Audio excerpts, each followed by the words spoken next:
সাইয়্যিদুল মুরসালিন জনাবে মুহাম্মদুর রাসূলুল্লাহ সাল্লাল্লাহু আলাইহি ওয়াসাল্লাম ইরশাদ করেন, তাহাররু লাইলাতুল কদরি ফিল উইত্রি মিনাল আশরিল আওয়াখিরি মিন রমজান। তোমরা রমজানের শেষ দশকের বেজোর রাতে লাইলাতুল কদর তালাশ করো।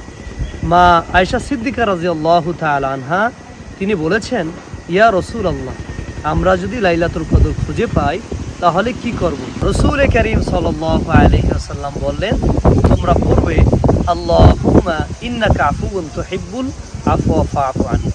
হে আল্লাহ, আপনি ক্ষমাশীল, ক্ষমা করাকে পছন্দ করেন, কাজেই আপনি আমাদেরকে ক্ষমা করে দিন। রাসূল কারীম সাল্লাল্লাহু আলাইহি ওয়াসাল্লামের এই লাইলাতুল কদরের রাতে কি আমল ছিল এ বিষয়ে আমাদের জানা দরকার।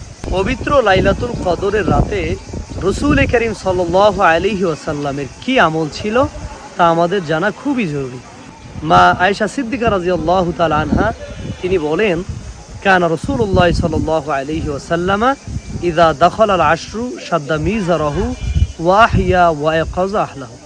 রাসূল কারীম সাল্লাল্লাহু আলাইহি ওয়াসাল্লাম যখন পবিত্র মাহে রমজানের শেষ দশক আসতো তখন রসুল লুঙ্গি মজবুত করে বেঁধে নিতেন এবং রাত জাগতেন।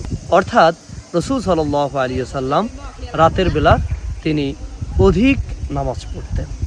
কেননা আল্লাহ তাআলা বলেন, ইয়া আইয়ুহাল্লাযীনা আমানু কু আনফুসাকুম ওয়া আহলিকুম নার।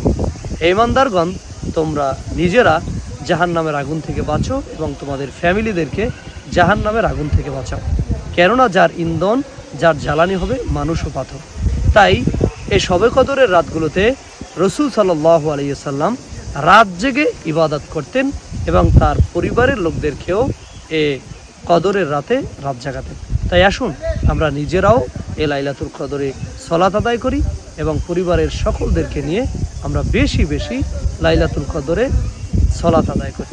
আল্লাহ আমাদের সবাইকে কবুল করুন, আমিন।